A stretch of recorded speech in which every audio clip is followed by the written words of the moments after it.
नमस्कार, आप सभी का हार्दिक स्वागत है एनवीर एजुकेशन के इस यूट्यूब चैनल पर। और मैं संपत लीड आप सभी को राजस्थान कंप्यूटर अनुदेशक भर्ती की तैयारी करवा रहा हूं, जिसके अंदर हम जो है अभी सेकंड पेपर की तैयारी के लिए सी प्लस प्लस प्रोग्रामिंग सीख रहे हैं। सी प्लस प्लस प्रोग्रामिंग के थ्योरी और प्रैक्टिकल दोनों पार्ट्स को एक साथ में लेके चल रहे हैं, जिससे आपके समय रहते जो है सिलेबस क्लियर हो सके और इसका वापस आप रिपीटेशन भी कर सकें। ठीक है, तो साथियों डेली क्लास को ज्वाइन करते रहें। इससे पहले आपके कंप्यूटर फंडामेंटल, ऑर्गेनाइजेशन और architecture, DBMS, SQL, C programming और पाइथन प्रोग्रामिंग, इन सभी को कंप्लीट पढ़ाया जा चुका है और उनकी एक एक क्लास जो है प्लेलिस्ट वाइज आपके लिए जो है चैनल पर उपलब्ध है।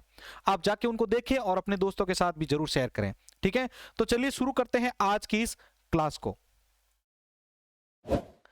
तो आज की क्लास जो है वो है अपनी C++ के अंतर्गत स्टोरेज क्लास की। ठीक है ना, स्टोरेज क्लासेस क्या होती हैं उनके बारे में जानते हैं हम। ठीक है ना, स्टोरेज क्लास बेसिकली जो है किसी वेरिएबल का स्कोप और उसका लाइफ टाइम तय करता है। आप सभी को पता होगा, सी प्रोग्रामिंग में मैंने इस कॉन्सेप्ट को बहुत ही शानदार तरीके से समझाया है। अगर वो कॉन्सेप्ट समझ रखे हैं तो आज के कॉन्सेप्ट में सिर्फ आपको प्रैक्टिकल पढ़ने की जरूरत है। ठीक है ना, चलिए शुरू करते हैं। सबसे पहले हम बात कर लेते हैं स्टोरेज क्लास के अंतर्गत ऑटोमेटिक स्टोरेज क्लास की। लेकिन जानेगा कि स्टोरेज क्लासेज होती है वो वेरिएबल का स्कोप और लाइफ टाइम तय करती है। स्कोप और लाइफ टाइम क्या मतलब होता है कि उस वेरिएबल को हम कहां तक एक्सेस कर सकते हैं, और लाइफ टाइम का मतलब होता है कि उस प्रोग्राम को हम जो है उसको फंक्शन के अंदर ही यूज कर सकते हैं या फंक्शन के बाहर भी यूज कर सकते हैं। तो ये सारी चीजें जो होती है वो डिफाइन करने के लिए हम जो है स्टोरेज क्लास की हेल्प लेते हैं। स्टोरेज क्लासेज वेरिएबल को कहां पर स्टोर करके स्टोरेज क्लास जो है वेरिएबल को कहां पर स्टोर करके रखें ये बताता है। ठीक है ना, यानी उस वेरिएबल को अपन को कहां पर स्टोर करना है उसके बारे में भी जानकारी देता है स्टोरेज क्लास, जैसे सीपीयू, रजिस्टर। ठीक है ना, और आगे बढ़ते हैं। देखो यहाँ पर ऑटोमेटिक स्टोरेज क्लास में हम ऑटो कीवर्ड का प्रयोग करते हैं। अब बात करते हैं हम ऑटोमेटिक स्टोरेज क्लासेस के बारे में, ऑटो स्टोरेज क्लासेस के बारे में। वैसे आप नॉर्मली जो लिखते हैं ना इंट ए बराबर या इंट ए, जो भी आप लिखते हैं वेरिएबल, तो ये बेसिक जो होता है ये आपके डिफॉल्ट जो है वो ऑटो टाइप का होता है। ये नॉर्मल वेरिएबल की तरह ही होता है। ये एक लोकल वेरिएबल भी माना जाता है। इनकी विजिबिलिटी या स्कोप फंक्शन के अंदर होता है। ठीक है ना, जो फंक्शन बनाया जाता है ना उसके अंतर्गत जो है इसका विजिबिलिटी होता है। बाहर वो डिस्ट्रॉय हो जाता है। जैसे ये इस फंक्शन के बाहर आएगा तो ये वेरिएबल का जो मेमोरी होगा वो डिस्ट्रॉय होता है। भाई आप जैसे वेरिएबल को डिक्लेयर करते हो इंटीजर ए, तो ए जैसे इंटीजर ए डिक्लेयर करते हैं तो इस वेरिएबल के लिए मेमोरी में एक जगह जो है वो रिजर्व हो जाती है, स्टोर हो जाती है। अब इसके अंदर जो भी वैल्यू डालते हैं तो इस फंक्शन के अंदर जो भी काम होना है होने के बाद जैसे बाहर आएंगे तो ये मेमोरी डिस्ट्रॉय हो जाएगी, यानी इसके अंदर जो वैल्यू थी या ये जो मेमोरी है वो डिस्ट्रॉय हो जाएगी इसकी। फिर वापस जब फंक्शन में आएंगे तो नई मेमोरी इसकी जनरेट होगी। इनकी डिफॉल्ट वैल्यू गार्बेज होती है, यानी अगर मैंने इंटीजर ए लिखा और सी आउट ए कर दिया तो आपको मैंने लास्ट वाले क्लास के अंदर भी बताया था गार्बेज मान जिसको कंपाइल, गार्बेज मान किसको कहते हैं, ऐसा मान जिसको कंपाइलर खुद डिफाइन करता है। ठीक है ना, यहां पर मैंने जैसे ए का मान नहीं दिया और मैं अब यहां पर ए को अगर प्रिंट करता हूं तो इसका मतलब है कि यहां पर जो है ए का एक गार्बेज मान प्रिंट होगा। ठीक है, तो ये चीज आपको इसके बारे में ध्यान रखनी है। तो ये चीजें आपके ऑटोमेटिक स्टोरेज क्लास के बारे में है। कौन कौन सी चीजें ध्यान रखनी है? पहली चीज तो ये ध्यान रखनी है कि ऑटोमेटिक जो आप नॉर्मल वेरिएबल यूज करते हो वो ऑटो का एग्जांपल है। मैं यहां पर इसके आगे चाहूं तो ऑटो लिख सकता हूं, नहीं लिखूंगा तो ये डिफॉल्ट ऑटो टाइप का माना जाएगा ये डेटा टाइप। ठीक है ना, अब देखिए यहां पर कि इसका सिंटेक्स क्या होता है। और एक चीज यहां पर यह भी ध्यान रखना है आप सभी को कि जो आपके ऑटो स्टोरेज क्लास होती है और जो ऑटो वेरिएबल होते हैं उनके लिए आपकी जो वैल्यू होती है वो गार्बेज वैल्यू होती है, ध्यान रखना, डिफॉल्ट। तो यहां पर इसको लिखने का तरीका क्या है, तो पहले आप लिखेंगे ऑटो कीवर्ड को, उसके बाद अपना डेटा टाइप और उसके बाद यहां पर अपना वेरिएबल नेम और उसके अंदर आप वैल्यू कौन सी डालना चाहते हैं वो लिख सकते हैं आप। ऑप्शनल का मतलब है कि आप इसको बाद में भी डाल सकते हैं वैल्यू को, और आप चाहें तो इसी टाइम या आप असाइनमेंट ऑपरेटर के थ्रू इसके अंदर स्टोर कर सकते हो। अब इसके दो एग्जाम्पल हैं। ठीक है ना, मतलब लिखने के दो तरीके हैं। आप चाहें तो इसको ऑटो के साथ लिख सकते हैं, ऑटो इंटीजर है। आप नहीं लिखेंगे, इंटीजर ए लिखेंगे सिर्फ, तो भी ये ऑटो टाइप का ऑटोमेटिक कहलाएगा। ठीक है ना, ये डिफॉल्ट जो है ऑटो कहलाएगा। इसके अंदर ज्यादा कोई कंफ्यूजन वाली प्रॉब्लम है नहीं। ठीक है, ये जो नॉर्मली आप एक प्रोग्राम देखते हो वही जिसका एग्जांपल है। ठीक है, अब मैं आपको इसको भी प्रैक्टिकल करके सिखा देता हूं किस प्रकार से जो है आपको इसको जो है यूज लेना है। चलिए अब चलते हैं टर्बो सी प्लस प्लस की स्क्रीन के ऊपर। यहां पर मैं इसको ऑन कर देता हूं टर्बो सी को। अब देखिए आपके सामने टर्बो सी की स्क्रीन आ चुकी है और आई होप आप सभी को एकदम क्लियरली दिख रहा होगा। एक नॉर्मल सा मैंने प्रोग्राम इसके अंदर टाइप कर रखा है जिसमें दो हेडर फाइल्स है, iostream.h और con.io.h। ठीक है, उसके बाद मैंने मेन फंक्शन ऑन किया। इसके अंदर मैं CLR SCR क्यों लगा रहा हूँ आपको पता ही होगा, जो कंसोल के ऊपर अगर ओल्ड रिजल्ट है कोई भी तो वो क्लियर हो जाए, अपन के पास जो अभी फ्रेश रिजल्ट है वो क्लियर होना चाहिए। अब देखो यहाँ पर मैंने लिखा है ऑटो इंट ए और एक लिखा है ऑटो इंट बी। ठीक है। बी का तो मान मैंने 5 दे दिया लेकिन ए का नहीं दिया है। तो यहाँ पर एक बार सभी को मैं बताना चाहूंगा कि जो ए का मान आएगा जो आउटपुट के दौरान, वो आपको गारबेज मिलेगा, यानी कंपाइलर के थ्रू जो रिजल्ट इसके लिए मतलब जो इसके लिए जो वैल्यू डिफाइन होगी वही वहां पर आपको दिखेगी। अब सी आउट कर रहा हूं मैं, ए का मान ए बराबर ए दिखेगा और फिर बी बराबर बी को दिखा रहा हूं मैं नॉर्मल सा इसको फॉर्मेट स्ट्रिंग के थ्रू। अब मैं अगर इसको यहाँ पर रन करता हूं तो देखो ए का जो मान होगा वो मिलेगा आपको गारबेज, क्योंकि हमने ए का मान दिया नहीं है।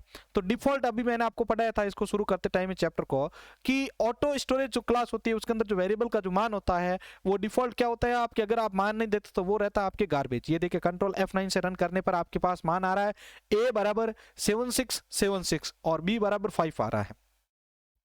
ठीक है, तो यहाँ पर इसका जो मान होता है वो आपको डिफॉल्ट जो है गारबेज मिलता है। अगर मैं यहाँ पर इसके अंदर मान दे देता हूं तो यहाँ पर कोई प्रॉब्लम नहीं है, नॉर्मली इस मान को जो है प्रिंट कर देगा आपको।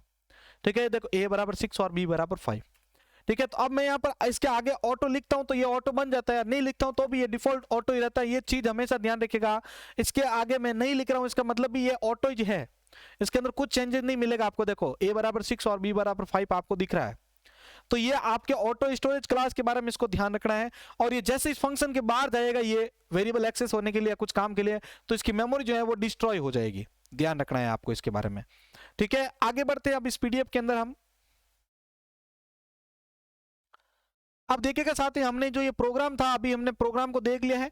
ठीक है, अब बात करते हैं हम एक्सटर्नल स्टोरेज क्लास के बारे में। ये था आपके ऑटो स्टोरेज क्लास। तो ऑटो स्टोरेज क्लास के पॉइंट कुछ आपको जो हमेशा याद रखने वो है कि इसका डिफॉल्ट, इसका जो कीवर्ड होता है वो होता है ऑटो। आपको जब भी डिफाइन करता है ऑटो, और डिफॉल्ट आप नहीं लिखते तो भी वो ऑटो के अंतर्गत जाता है। इसका जो डिफॉल्ट वैल्यू का जो मान होता है वो होता है आपके जो वेरिएबल का मान होता है वो होता है गारबेज वैल्यू होता है। ठीक है, और इसका जो मेमोरी एड्रेस होता है उस फंक्शन के बाहर जो है डिस्ट्रॉय हो जाता है वेरिएबल का। आगे बात आती है एक्सटर्नल स्टोरेज क्लास के बारे में। तो देखिए एक्सटर्नल स्टोरेज क्लास के अंदर क्या होता है कि स्टोरेज क्लास वेरिएबल का स्कोप और लाइफ टाइम तय कर रहा है। स्टोरेज क्लास वेरिएबल को कहां पर स्टोर करके रखना ये बता रहा है, ये सीपीयू मेमोरी हो गया। अब एक्सटर्न के बारे में देखिए, यहाँ पर एक्सटर्नल स्टोरेज क्लास में एक्सटर्न कीवर्ड का प्रयोग किया जाता है। किसका प्रयोग किया जाता है भाई? एक्सटर्न कीवर्ड का प्रयोग किया जाता है एक्सटर्न स्टोरेज क्लास के अंतर्गत। ऑटो के लिए ऑटोमेटिक के लिए ऑटो, एक्सटर्न के लिए एक्सटर्न। एक्सटर्नल स्टोरेज क्लास के वेरिएबल का स्कोप ग्लोबल होता है, जबकि उसका क्या था? लोकल था। ठीक है ना। अब देखिए यहाँ पर ग्लोबल वेरिएबल के कारण इसका इस्तेमाल पूरे प्रोग्राम में इस्तेमाल जो है प्रोग्राम में एक्सटर्न के साथ कहीं पर भी और किसी भी फंक्शन के अंदर किया जा सकता है। और इसकी डिफॉल्ट वैल्यू क्या होगी भाई? इसकी डिफॉल्ट वैल्यू 0 होगी। यानी वहां पर अभी इससे पहले हमने लिखा था ऑटो इंट ए या इंट ए लिख के उसका अंदर कोई मान नहीं देते तो वहां पर कंपाइलर कोई गार्बेज वैल्यू जो है वो स्टोर कर देता था, लेकिन इसके अंदर गार्बेज वैल्यू नहीं आएगी, इसके अंदर डिफॉल्ट वैल्यू आएगी 0। ठीक है, तो यहां पर ये समझ में आ चुका होगा सभी को। अब देखिए बात करते हैं इसके सिंटैक्स की। तो सिंटैक्स के अंदर पहले आपको लिखना पड़ेगा एक्सटर्न कीवर्ड, उसके बाद देखो इसमें डिफॉल्ट कुछ नहीं होता है, इसके अंदर आपको एक्सटर्न लिखना पड़ेगा। उसके बाद आपका जो डेटा टाइप है उसके वेरिएबल का वो, उसके बाद आपके वेरिएबल का नाम, और उसके अंदर आप वैल्यू डालना चाहते हैं डाल सकते हैं, नहीं तो डिफॉल्ट इसके अंदर क्या जाएगा? 0। ठीक है, ये इसका सिंटैक्स है एक्सटर्न का। अब इस एक्सटर्न का भी एक नॉर्मल से ये प्रोग्राम है जिसको मैं अभी आपको प्रैक्टिकल करके समझा देता हूं, जिससे समझने में आपको आसानी रहेगी। चलते हैं अपने टर्बो C++ की स्क्रीन के ऊपर। चलते हैं अभी अपने टर्बो C++ की स्क्रीन के ऊपर। तो यहाँ पर देखिए आपके सामने स्क्रीन लेके आ चुका हूँ टर्बो C++ की स्क्रीन, और इसके अंदर एक नॉर्मल सा प्रोग्राम आपके सामने है जो अभी पीडीएफ में था, वो इस प्रोग्राम यहाँ पर आपके सामने है। IOStream और CON.io की 2 हेडर फाइल्स हैं, और यहाँ पर देखो मैं जो फंक्शन है उसके फंक्शन के बाहर मैं डिक्लेयर कर रहा हूं इंटीजर नम बराबर 5। ठीक है, और उसके बाद यहाँ पर जो है मैं void फंक्शन एक नाम का फंक्शन बना रहा हूं। यहाँ पर है मेरा मेन फंक्शन, और ये क्वेश्चन एग्जाम में कई दफा पूछा जा चुका है। ठीक है ना, हर एक मतलब किसी भी प्रोग्राम के अंदर एक मेन फंक्शन का होना बहुत ही ज्यादा जरूरी है। उसके अंदर देखो यहाँ पर CLR NCR मेरे पास एक फंक्शन है जो कंसोल को क्लियर करेगा पहले रिजल्ट को। ठीक है, इससे पहले के प्रोग्राम का जो रिजल्ट होगा वो क्लियर कर देगा। उसके बाद देखो मैंने एक्सटर्न का यूज किया है, एक्सटर्न इंटीजर नम। ठीक है, यहाँ पर मैं एक्सटर्न टाइप का, ये इंटीजर डेटा टाइप है और नम नाम का वेरिएबल है। अब मैंने यहाँ पर एक्सटर्न लिख दिया, तो इसको मैंने अभी जस्ट बताया था कि इसको फंक्शन के अंदर या फंक्शन के बाहर कहीं पर भी यूज कर सकते हैं, ग्लोबल होता है ये। ठीक है ना। अब उसके बाद देखो मैं सी आउट कर रहा हूँ इस इंटीजर, इस नम वाले को मैं प्रिंट कर रहा हूँ, नम वेरिएबल को। तो नम का मान क्या है? अभी नम का मान है 5। ठीक है, तो 5 यहाँ पर ये प्रिंट कर रहा है सी आउट। उसके बाद देखो इसी मेन फंक्शन के अंदर फंक्शन को ये कॉल कर रहा है, एक void फंक्शन है उसको ये कॉल कर रहा है, मतलब एक फंक्शन func नाम का फंक्शन है उसको मैं कॉल कर रहा हूं। अब ये यहाँ पर मैंने डिक्लेयर कर रखा है इसको, लेकिन इसकी जो डेफिनेशन है वो नीचे दी है मैंने। यहाँ पर क्या दी है इसमें कि यहाँ पर भी मैं एक एक्सटर्नल इंटीजर मैं ले रहा हूँ, नम को वापस इसी में यूज ले रहा हूँ, और इसके अंदर मैं क्या कर रहा हूँ, इसी नम को वापस प्रिंट कर रहा हूँ।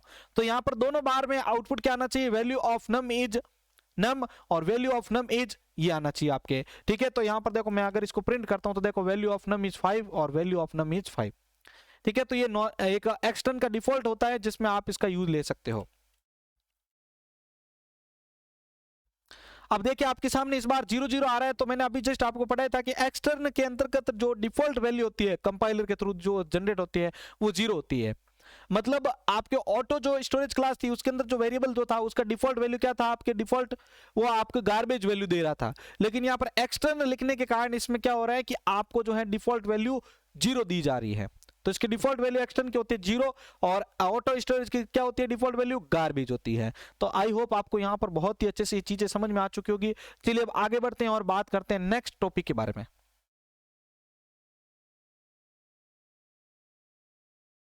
ठीक है, अब बात करते हैं नेक्स्ट टॉपिक। तो नेक्स्ट टॉपिक अपना कौन सा आ रहा है, ये जस्ट अभी हमने पढ़ लिया है सारा।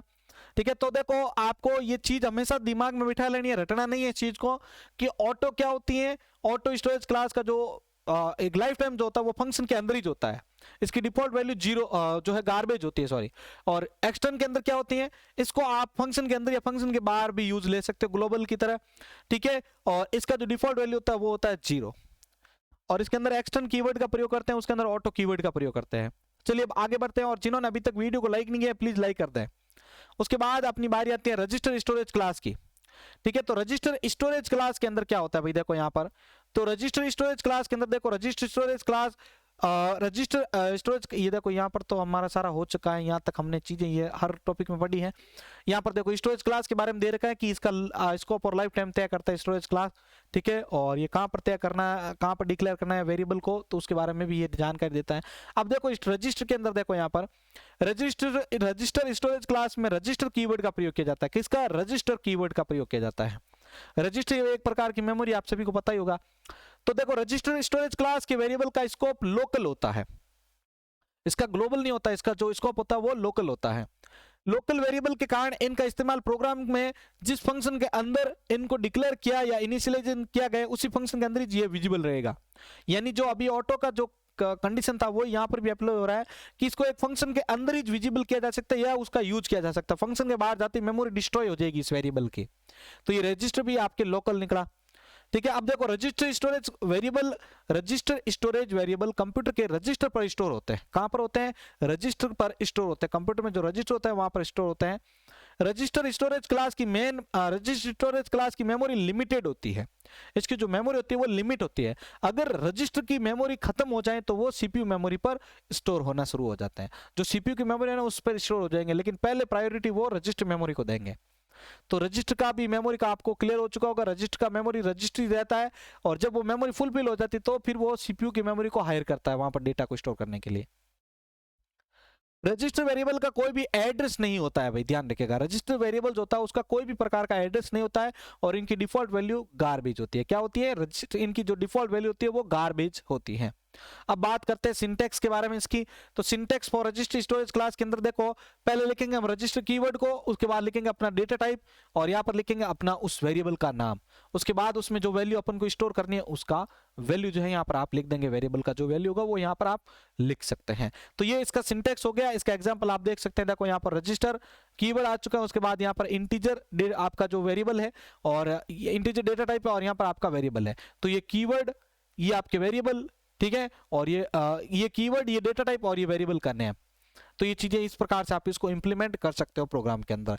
चलिए अब बढ़ते हैं अपने प्रोग्राम के अंदर और वहां पर इसको भी समझ लेते हैं कि इसको किस प्रकार से इंप्लीमेंट किया जाता है।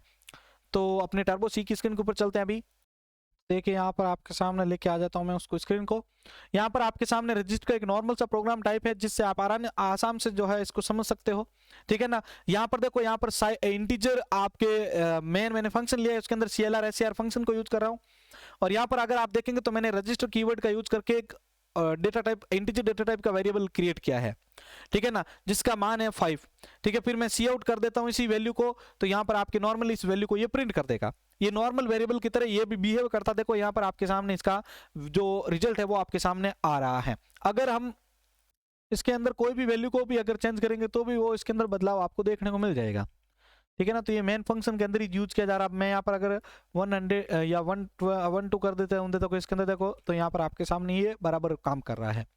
तो ये होता है रजिस्टर के बारे में, ठीक है ना। तो रजिस्टर का जो है वो स्कोप लोकली रहता है, ये फंक्शन के अंदर ही विजिबल रहते हैं आपके, ठीक है। तो यहाँ पर ये चीज आपको क्लियर हो चुकी होगी। नेक्स्ट हम बात करते हैं स्टोरेज क्लास के बारे में। देखिए,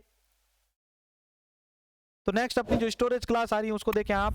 तो नेक्स्ट अपनी स्टोरेज क्लास आ रही है वो है आपकी static storage class. Static storage class के अंतर्गत क्या होता है, देखो एक ऑटो था, ठीक है। अब देखो यहाँ पर स्टोरेज क्लास, वेरिएबल का स्कोप, ये दोनों तीनों चीजें बराबर यहाँ पर रिपीट हो रही है। अब देखो स्टैटिक स्टोरेज क्लास में स्टैटिक कीवर्ड का प्रयोग किया जाता है। अब इस क्लास को थोड़ा ध्यान से समझना है मेरे सभी साथियों को। स्टैटिक स्टोरेज क्लास में स्टैटिक कीवर्ड का प्रयोग किया जाता है। स्टैटिक स्टोरेज क्लास के वेरिएबल का स्कोप लोकल और ग्लोबल दोनों हो सकता है। ये इसको लोकली भी यूज ले सकते हैं और ग्लोबल भी यूज ले सकते हैं, यानी फंक्शन के बाहर भी यूज लिया जा सकता है। और इनकी डिफॉल्ट वैल्यू 0 होती है। इनकी डिफॉल्ट वैल्यू क्या होगी भाई, 0 होगी।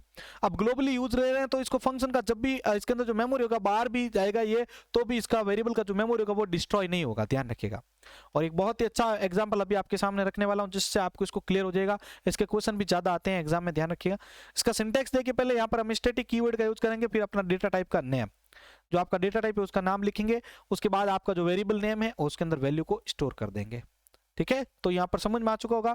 अब एक प्रोग्राम है बहुत ही अच्छा जिससे आपको इसको समझाने की कोशिश करता हूं मैं, कि मेरे पास यहाँ पर 2 हेडर फाइल है। अभी इसको पहले थ्योरी समझ लेते हैं, फिर हम इसको प्रैक्टिकली देख लेते हैं।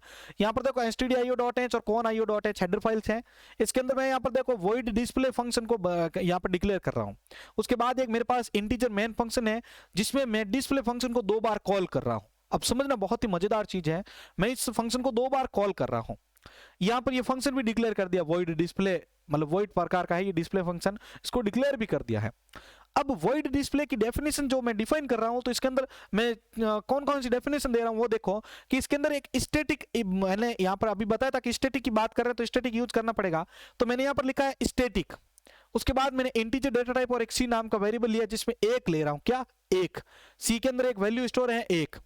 अब उसके बाद मैंने एक फॉर्मूला लगाया जिसमें मैं कह रहा हूं c प्लस बराबर 5। ये असाइनमेंट ऑपरेटर के बारे में मैंने पढ़ाया था कि मैं अगर यहां पर इसको ऐसा लिख रहा हूं c प्लस बराबर 5, तो इसका मतलब क्या होगा, इसका मतलब होगा c बराबर c प्लस 5। तो c का मान क्या रहे, तो c का मान है 1, तो यहां पर 1 प्लस 5 कितने हो गए, 6 हो गए। तो यहां पर देखो ये इसके अंदर का मान है भाई 6 बराबर, ये 6 इसके अंदर मान है, ये इसको प्रिंट कर देगा 6 को। अब सिर्फ एक बार अगर मैं इस फंक्शन को कॉल करूंगा तो वहां पर आपका void डिस्प्ले का मान 6 आएगा, बराबर। अब अगर मैं फंक्शन को देखो यहां पर, तो मैंने 2 बार कॉल किया है, तो पहली बारी में इसका मान जाएगा 6। क्यों जाएगा, मैंने अभी आपको समझा दिया, c का मान 1 है। उसके बाद मैंने फॉर्मूला किया है c प्लस बराबर 5, तो मतलब c बराबर c प्लस 5, तो 1 प्लस 5 बराबर 6 छपेगा। ऊपर देखो बाहर गया, बात मैंने स्टैटिक की तो मैं कह रहा था कि इसको ग्लोबल भी यूज ले रहे, तो यानी इसकी मेमोरी अभी भी डिस्ट्रॉय नहीं हुई है। तो अभी तक ये सी बाहर गया, ठीक है, ये जो वेरिएबल जो है इसका बाहर यूज हुआ, कोई भी प्रॉब्लम नहीं हुई। अब ये वापस आएगा इसके अंदर फंक्शन के अंदर, तो भी इसका फंक्शन का मान जो है, मतलब मेमोरी डिस्ट्रॉय नहीं हुई, तो इसके अंदर मान पहले क्या था, 6 था। तो अब c का मान यहाँ पर 1 नहीं है, बल्कि अब c का मान है 6। दूसरी बार जब फंक्शन को कॉल करेंगे ना, तो ये अंदर आएगा यहाँ पर, अब चेक करेगा c, तो c का मान है 6। अब 6 प्लस 5 बराबर कितने हुए, 11, तो दूसरी बारी में मान छपेगा 11। ये इसका आउटपुट कुछ इस प्रकार से बनेगा। तो इसलिए इसको लोकल और ग्लोबल बोलते हैं, क्योंकि इसकी मेमोरी डिस्ट्रॉय नहीं होती है। चलिए चलते हैं अपने टर्बो C++ की स्क्रीन के ऊपर और इसको समझते हैं इस मजेदार एग्जाम्पल को, ठीक है। तो यहां पर मैं इसको कर देता हूं यहां से सारा क्लियर कॉन्सेप्ट को।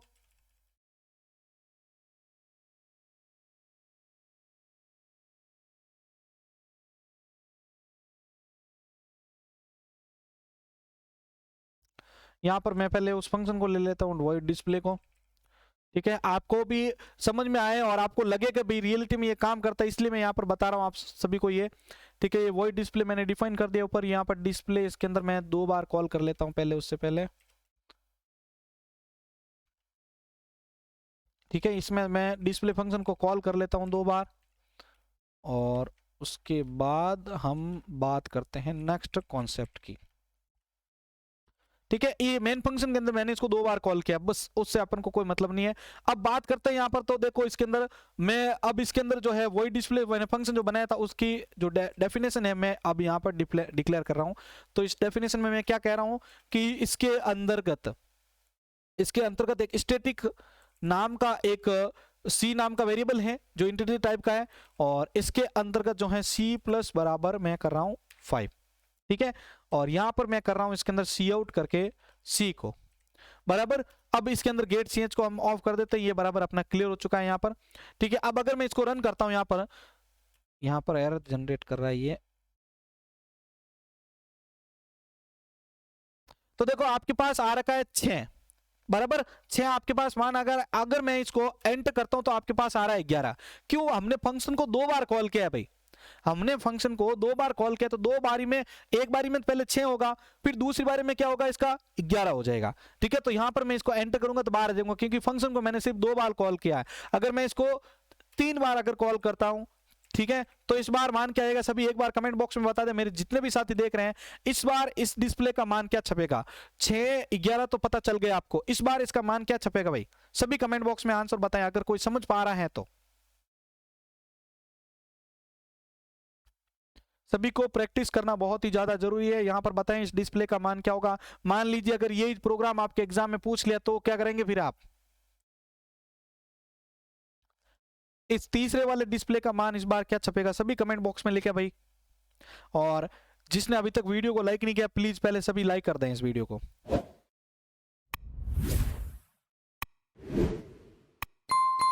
चलिए भाई, सभी ने इसका आंसर निकाल लिया होगा और कमेंट बॉक्स में आपने आंसर भी दिए हैं।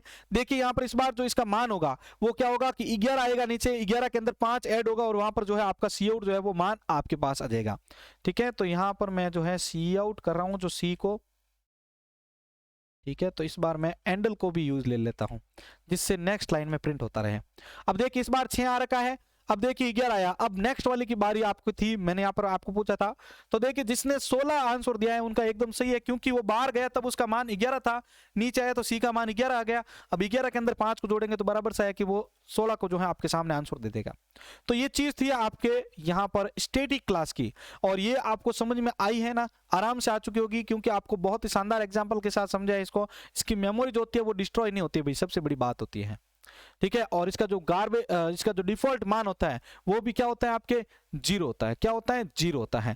अब ये तो अपने आज के कॉन्सेप्ट थे, अभी मैं एक बार फास्टली आपको इसको रिपीट कर लेता हूं, उसके बाद आज के क्वेश्चन आपके सामने रख रहा हूं जिनका आंसर आपको कमेंट बॉक्स में देना है, ठीक है। तो हमने पढ़ा था स्टोरेज क्लास के बारे में। स्टोरेज क्लास होता क्या है, ये किसी भी वेरिएबल का स्कोप और उसका लाइफ टाइम तय करता है कि भाई ये इसका जो है वेरिएबल का यूज कहां तक होगा, प्रोग्राम के एंड तक होगा या उस फंक्शन के अंदर तक होगा।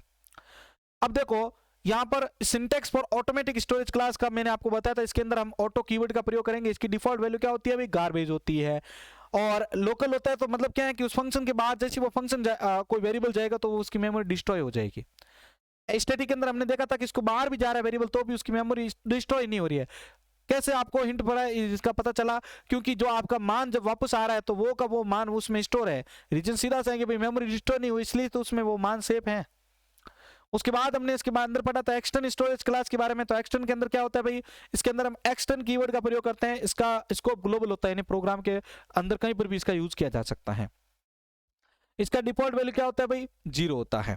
उसके बाद हमने देखा था नेक्स्ट कॉन्सेप्ट वो था रजिस्टर स्टोरेज क्लासेस का। तो रजिस्टर स्टोरेज क्लास की जो कीवर्ड होता है वो रजिस्टर यूज करते हैं, ठीक है। और इसकी मेमोरी जो होती है वो लिमिटेड होती है, ठीक है। और इसकी जो डिफॉल्ट वैल्यू होती है वो होती है गार्बेज। ये 3 चीजें आपको हमेशा ध्यान रखनी है।